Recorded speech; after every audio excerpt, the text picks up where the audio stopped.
Yeah, hello and welcome everyone.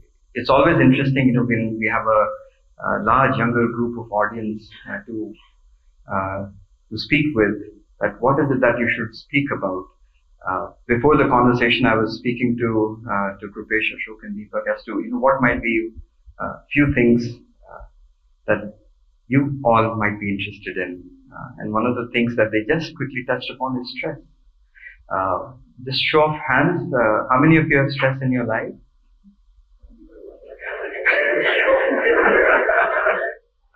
It's a beautiful thing to have stress in your life because there is good stress and bad stress. Even though I've created a presentation today, my talks are usually very free flowing. Whatever comes to my mind, I just talk about, right? Namita gave a beautiful introduction when she spoke about. But my real introduction, always starts with my parents who are on the right. They're the ones who brought me here on this planet. It was their manifestation, their thought process that we all came.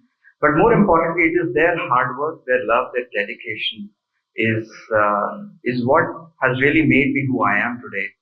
My father passed away in 2013 as I was speaking to patient Ashok and Deepak. I was telling them about that.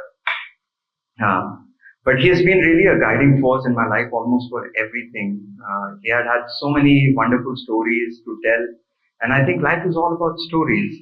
And whenever I have conversations, different stories come up. And today, as I was thinking about, what story about his life resonates with me, So in 2006, he was posted in Jordan. He used to work for a company called Bechtel, which some of you may have heard. And he was part of the reconstruction process in Iraq. He was posted in Jordan. And over a weekend, he decided to go to Red Sea, which is close by from Jordan. If you've been to Jordan, some of you may know that it's close by. So he went there and he was an avid photographer. I love photography as well. But he used to love his cameras and he used to bring back a lot of pictures. So when he came back, he had a Sony CyberShot camera with him. And, we looked at the pictures and then I was like, Dad, let me take some pictures, 30 pictures later. And then, as I opened if you've seen a Sony CyberShot camera, there's a shutter in the front that you have to open up and then you have to close it. I think now the new ones may have changed, but at that time, that's the way it was. And as I was opening this very tight, I was like, Dad, what happened to the camera? It's like nothing. I was in this Red Sea and I saw this beautiful fish right there. I was taking a picture, and all of a sudden I fell and the camera fell in the water. And I was like, then what happened? He's like, nothing. I just picked up the camera, cleaned it and took the picture again. And the reality is, there's so much salt in that. And for him, life was simple. And I think the conversation today that I want to keep is everything simple. Keep things simple in life and you'll be a lot more joyful in life. That's what I personally feel.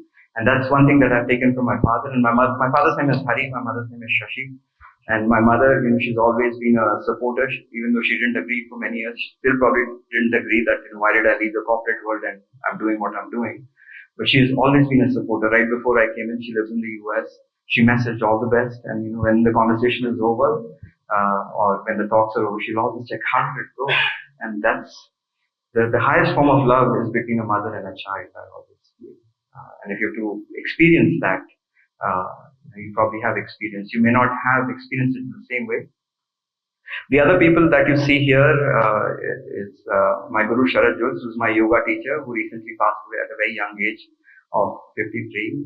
Some of you may have heard of, he's from the Ashtanga Yoga lineage, from the Krishnamacharya tradition. I've been fortunate to have been practicing under the lineage since 2009. I've been practicing for about 20 years. Second is Swami Atmanandaji, who also recently passed away. In fact, in 2024, I lost two of my teachers. And Swami Atmanandaji was from the Shivananda lineage, and he's the one who gave me my first Diksha in 2012. And he passed away due to cancer. But no pain, incredible. The process of death was so beautiful for all of us to just witness. And third is my current Buddhist teacher. His name is Geshe Namdak. He's from the Mahayana lineage. He is the guest teacher or the resident teacher at the Jamyang Monastery in London, which is where I'm doing the course which Namrata talked about, the 5.5 year. Now it's become 6.5. So I just finished my 5th year, and our 6th year is going to start, and this is where I go for my long silent retreats with my teacher. And these are my teachers, and I think that's the right way to introduce myself. And I'm very grateful to them in every. And there are many more who have come to my life as teachers. All right. So what we'll do is we'll do a short meditation practice for now. Is that okay? All right. Let's begin this meditation practice by simply closing our eyes. Simply closing our eyes. Inhaling through our nose.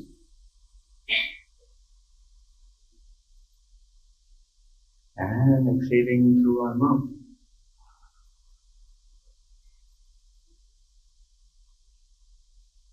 Inhaling through our nose. And exhaling through our mouth.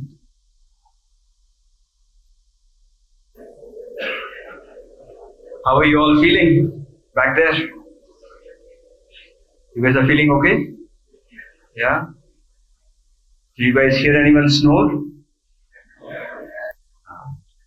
The first thing that they talk about Shivratri is that we are in this tanda, we are in this dance, where we are jumping from one thing to the other, and what that represents is that everything in our life is impermanent.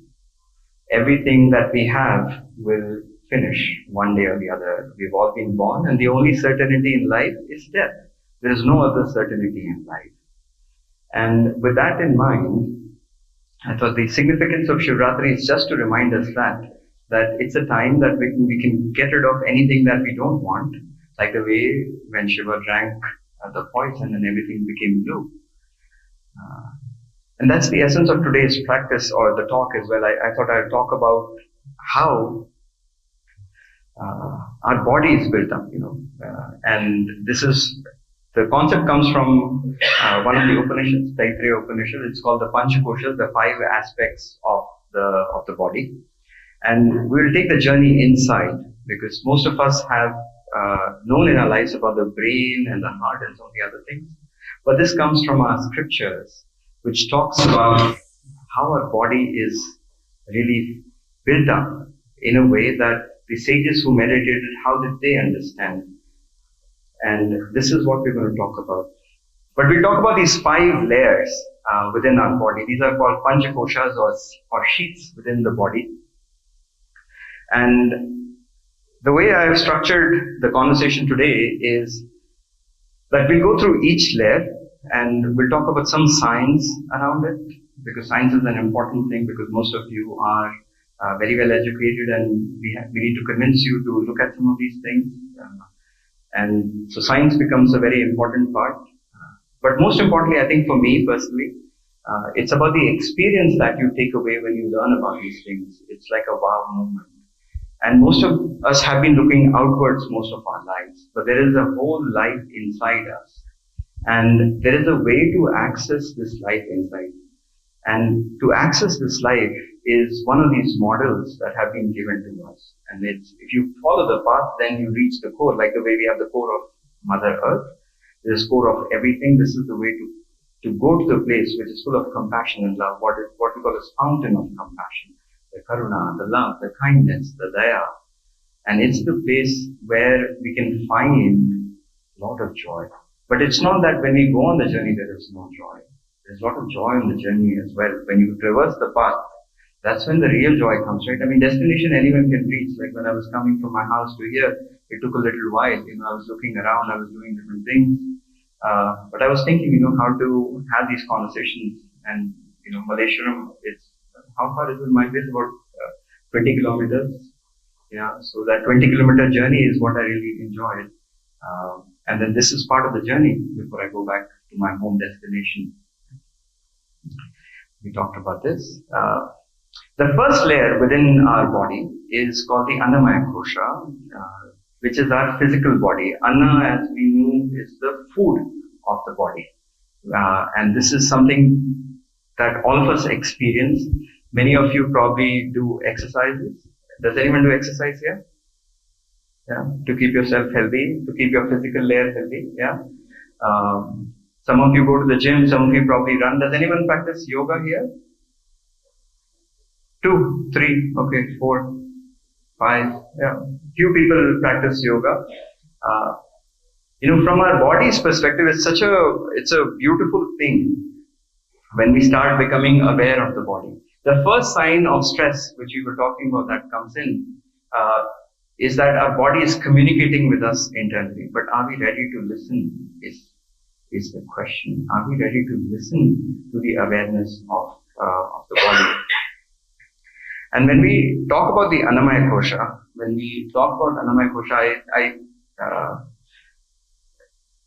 I think over the last 50 odd years, there has been an explosion in terms of us taking care of our physical health from a very Western perspective. There are a lot of gyms that have opened up, and there is merit to that. A lot of people run and walk. There is also a lot of merit in that. Walking is very good for the body. But I want to talk a little bit more about that when you take care of the physical body, like what you see outside. If you go to the gym, it's very good. You'll do the same reps again and again. I think some of you go to the gym and then you develop the muscle. But why is it that the asana practice has become so important in our life? And why was this discovered 25, 3,000, 5,000 years ago? The science has been going on for a while. And this is where science comes in. There is a principle in science called the Boyle's law. Has anyone heard of the Boyle's law? Yeah. P1, V1 equal to P2, or P1, V2 is equal to P1, V2 is equal to P1, P2, V1, yeah, some formula. But in essence, what it's saying is, if you increase the volume of any particular part of the body, the pressure decreases. And that's how we breathe. That's the scientific principle around it. But when you do an asana practice, when you do anything physical in terms of our asana practice, what happens is that when you twist and turn within the body, at that point of time, there is a pressure created in that organ of the body, which if you do any sort of fitness practice like a gym or running, that may not be accessed.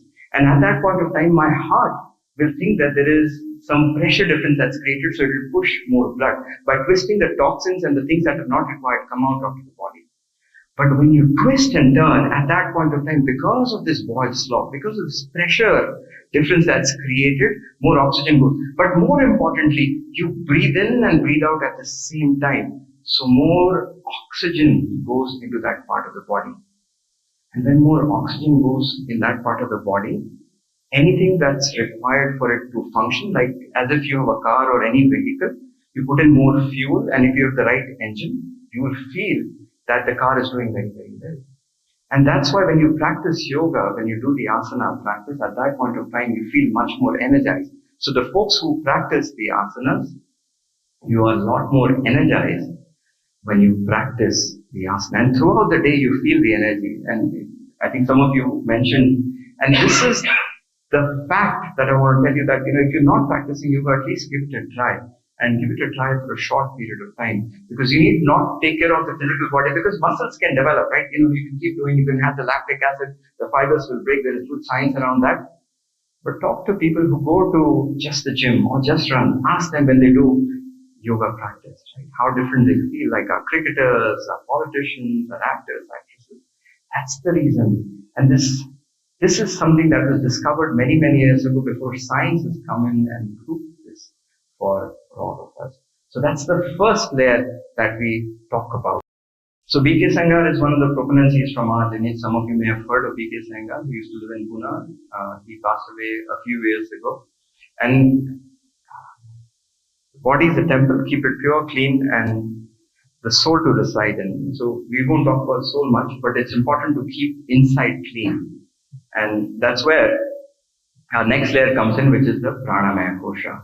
And this Pranamaya Kosha is, many of you may have heard of Pranamaya or Pranayam.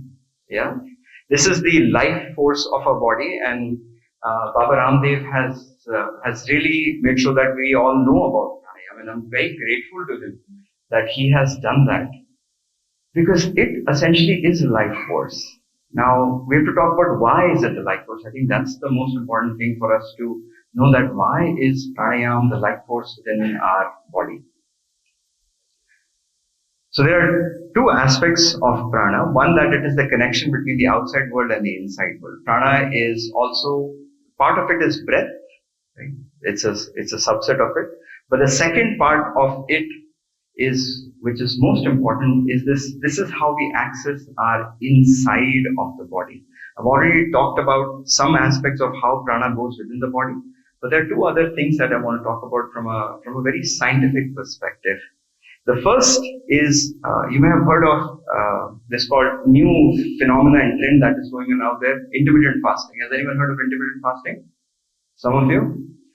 And in 2016 or 17, there was a Japanese scientist who won the Nobel Prize, who said that autophagy, very good, So the autophagy is the thing when you fast for a long period of time, the cells that are not required for the body are destroyed, and only the good cells remain. That's why intermittent fasting, in fact, in India, we've been practicing it for generations, Ekadashi and some of the other fasts that we've been doing.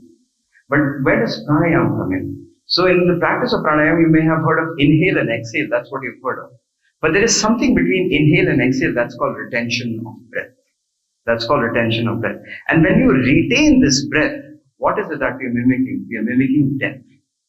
We are mimicking that we only have limited resources to survive. And because we have limited resources to survive, the body starts to kill whatever is not required or get rid of things that are not required. And that's why the pranayama practices are considered as the highest form of practices across the world, not just India, across the world. In fact, the highest practice in pranayama is called Keval Kumbhak, which is that only Kumbhak is required. Only Kumbhak is what is required for all of us. That's the beauty of this practice. And the other person who won the Nobel Prize was the person who discovered nitrous oxide. Many of you have gone through COVID in the last few years, and we have all experienced challenging time. And at that time, if you remember, they asked us to continue to breathe through our nose. Does anyone remember that? No? Okay, probably you didn't breathe through your nose. But when you breathe in through your nose, there is a chemical that's created. It's called nitrous oxide. And this nitrous oxide is the one that goes through our windpipe and destroys all the toxins. In fact, it's a very toxic chemical, and it destroys things within our stomach. And that's why pranayama practice, we're still learning about it, what are the benefits of it. But you can only experience it if you practice it. So most of the scientific discoveries that are happening based on our experiences only. And our experiences are what really tell us that this seems right, this seems wrong. And you can only do that if you're listening to the inside of yourself. The body, as I mentioned, is always communicating with you. Alright, this is where the crux of everything is, the manomaya kosha, the mind, the ultimate thing of the mind. Because we were traversing the journey, and mind is where the beautiful thoughts come, right? I teach yoga to very young children. I teach at a Montessori. This is my fourth year teaching these young children. And one of young child, about 2 years ago, his name is Veer. I love teaching kids. If any of you have ever taught kids, it's one of the most beautiful experiences that anyone can go through. And these kids give you everything. So we were talking about yoga, and we were learning chanting. And we were chanting the Yoga Sutras, which is the most authoritative book of yoga, if anyone's heard of Yoga Sutras. And this is the book where definition of yoga is given. The second sutra in the first chapter is called Yoga Chitta Vritti Nirodha. Yoga Chitta Vritti Nirodha, which means that the stopping of the thoughts of the mind is called yoga. How many of you are able to stop your thoughts within the mind? Some of you? Yeah, all of you are able to stop, so I think we can close the presentation. Yeah. So Veer was a little perplexed. He was not chanting. I was like, what's happening, Veer? Why are you not chanting? And he was 7 at that time. Now he's 10. So I asked, what happened, Veer? Why are you not chanting? He looked a little perplexed. He's like, sir, I have a question. I'm not able to understand the meaning. I was like, what meaning? He's like, you said stopping of your thoughts of the mind is called yoga. And he said something that has stayed with me, and I've talked about it a lot. He said, sir, my thoughts are so beautiful. How and why should I stop my thoughts? How incredible is that? Why should I stop the thoughts within my mind? And I think that's where the crux of today is, that it is the way we look at things that needs to be changed. You may have heard of this story of Angulimal, who met Buddha. Has anyone heard the story of Angulimal? Yeah, many of you. That he was asked to collect some 100 or 1,000 or how many fingers, the numbers don't matter. And as he was walking, he saw Buddha. Buddha was the last one. Lord Buddha was the last one.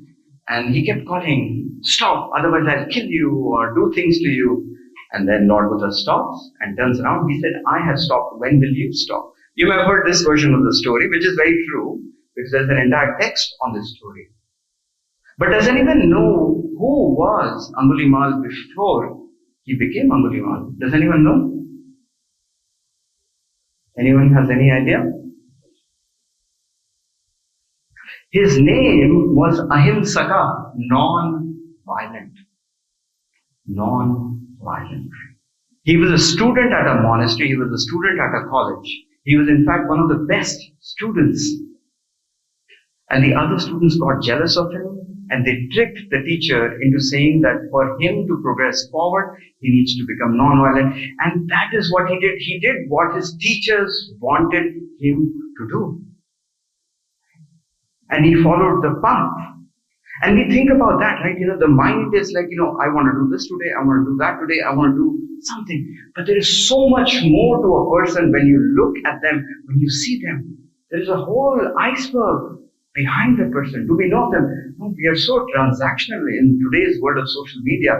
Unfortunately, we forget that what is the reality? Who is this person? Each one of you here, I can guarantee, has a story behind what you are bringing in here today. And remember, when you have these conversations in your mind about thinking about the other person or stress or some of the other challenges, it is the mind that needs to be worked upon. And this is where the beauty of everything comes around, because when you think about that, when you think about certain things, like we have these 5 sense organs, some of you might not be able to see, but this is our mind that's doing something. But the beauty of mind is it will always react or respond. It will always react and respond.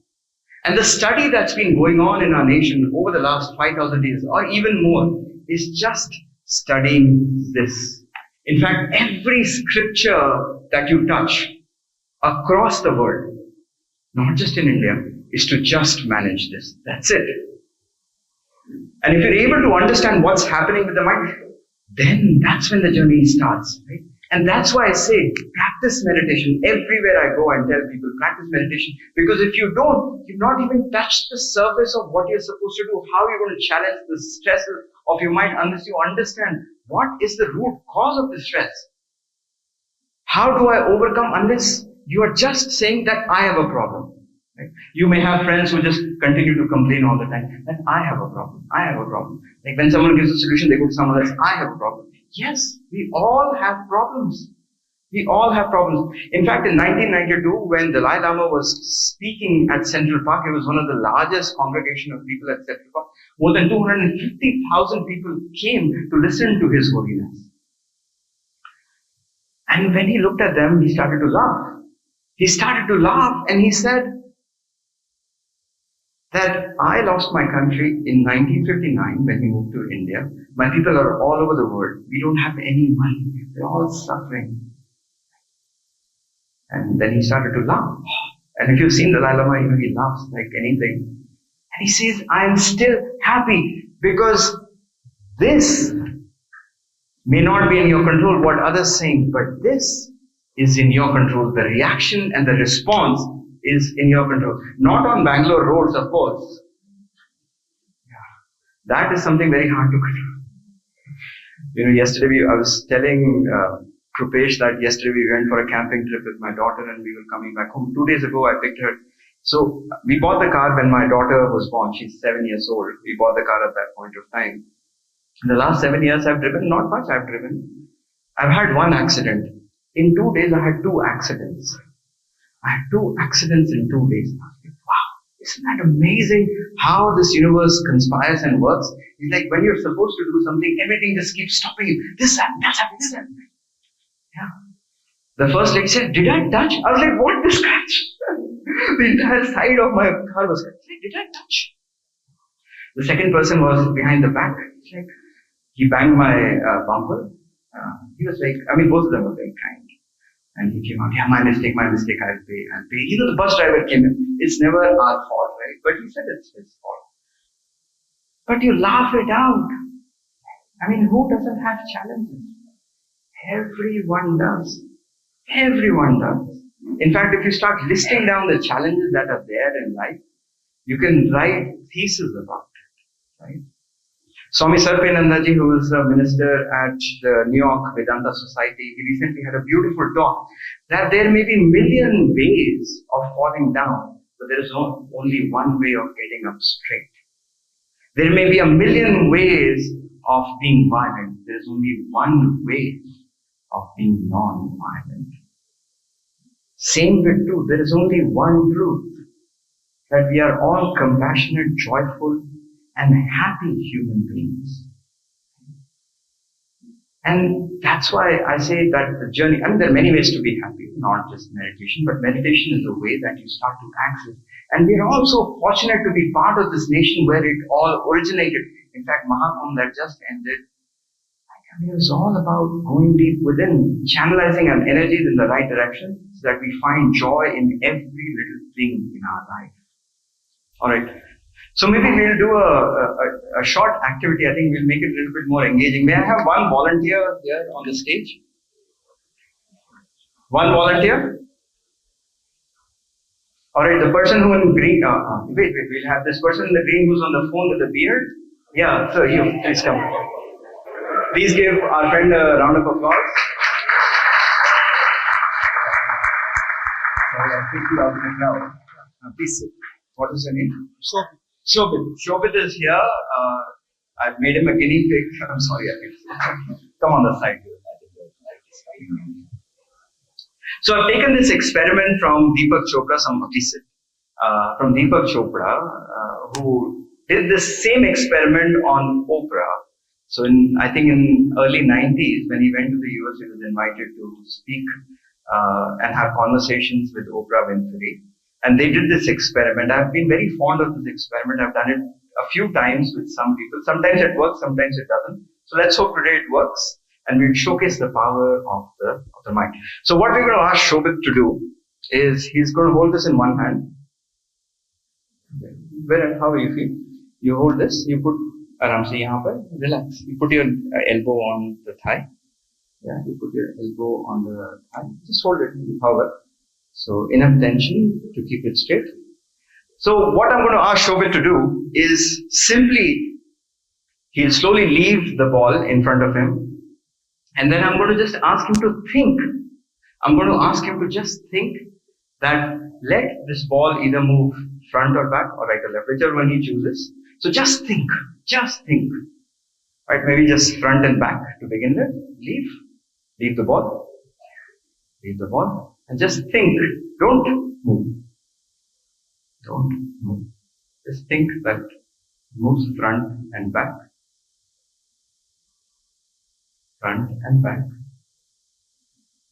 Alright, there it goes, front and back, it started to move. Fantastic. Alright, now right to left, Shobit, right to left. You can let it be, remove your hand now, remove your hand so everyone can see. Can everyone see? I think some of you may at the back may not be able to see, but the folks in the front. Alright, left to right, fantastic. Now maybe circles, Shobit, that's a difficult one. Maybe think circles, don't move it from your hand, just the circles,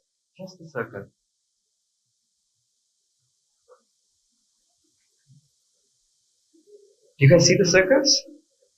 Yeah, the circles are coming. Whew. Fantastic. And now maybe just for the fun of it, maybe anti-clockwise, right? I mean, like, because he's done such hard work, maybe we'll do it the other way around. You know, the beauty of this is that each one of us has the power to do things that we think about. This is the manifestation that each one of us has in this life.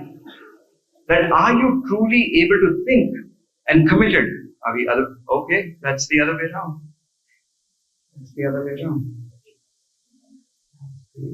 Other way. One. There you go. Can you guys see? Yeah? Alright, give Shubhita a huge round of applause. Thank you so much. Sorry to keep you up in the crowd. Yeah. Each one of us has the power to do whatever we desire. But you have to really believe in that and follow it. And if you believe in that, then things are very different. Then things are very different. That's the power of the mind that we talk about. So Vijnanamaya Kosha, the intellect, is the decision maker for our body. It's the one that makes decision for us. And many of us, when we make the decision, in fact, I was listening to Jeff Bezos, he says, the stress comes when you don't make decisions, which is very true. Right? But stress also comes when you make decisions. And this is where a beautiful Japanese principle that I really believe in is called wabi-sabi. This principle of wabi-sabi is the one is looking at the beauty of imperfection, that no decision that you make is going to be perfect. Like, let's say you desire that this is what I want, that I want X, Y, Z, or I want to retire at a certain age, or I want to do certain things, right? You're moving from point A to point B. Yeah, this is what you have desired, this is what you've thought about. Or maybe some of you want to get married to some person, like, this is the person that I love. This is what I want to do. But yes, you've asked for the end goal, but what is not in your hands is the journey that you go through.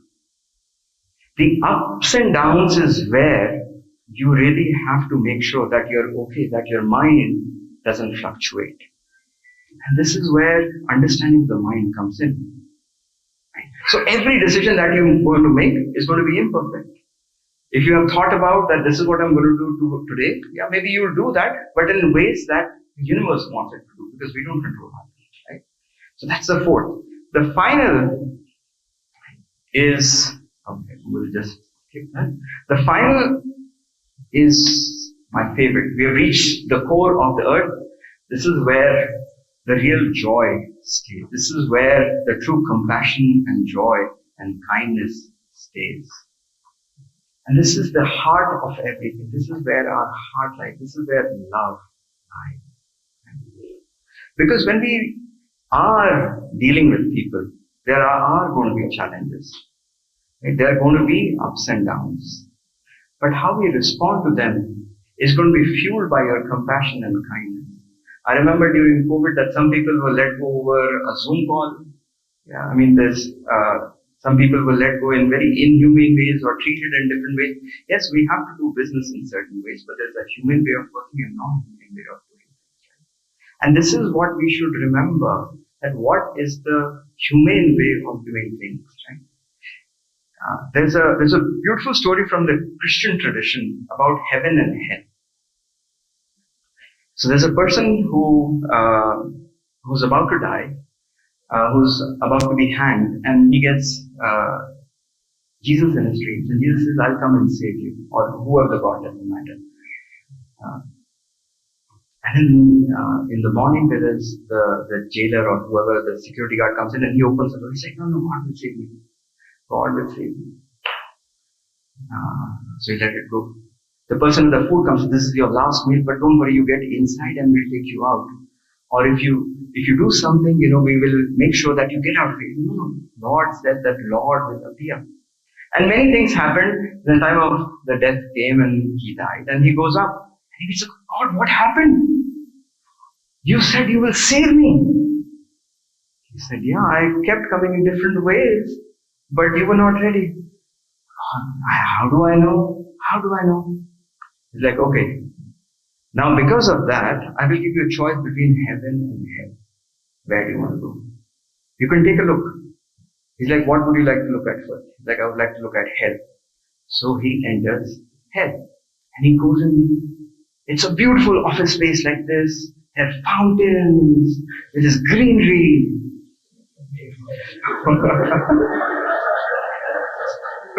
Fresh air. All the amazing things that you can think about. Right? And there were people whose hands were like this, and they were frail and tired. And he's like, why are people feeling tired? Like they're walking like this. And there was food on the table, but their hands were tied. They could just move. They couldn't reach their mouth because their hands were moving. Like, I don't want to be here. Like, everything is nice. But if I'm going to be like this, I don't want to be here. He's like, I want to go check out heaven. Like, let's go. And then he opens the door of heaven. Exact same place. No difference. Again, waterfall, greenery, fresh air, sky. Because the people were happy. People were joyful. I mean, of course, they used to do yoga. But their hands were tied as well. Their hands were tied as well. And he was confused. He's like, why? What is happening? How come? Does anyone know what was the difference? Does anyone know? They were feeding each other exactly. The whole idea of compassion, the whole idea of love is towards not just yourself but to the other as well. If you treat others like the way they treat you, life is going to be so much more meaningful and joyful. If you think that the other is my enemy, that this person doesn't want me to succeed, that's what you're going to get. Yeah? So I hope that today when you go back, you will think about some of these things in your life. Right? The whole idea of passion and doing things we all have. We all want things to happen in our lives and we move in that direction. We continue to do things, right? And life's going to be this crazy bubble that is happening all of around us. And we still have to do things. You have the power to choose at that point of time. And the joy is what I asked you to look at. Because joy always stays within. Yeah, we enjoy the material benefits, the little benefits, but the joy that stays within is infinite. It stays all the time. So I wish you all the very best. Thank you so much for having me all of you.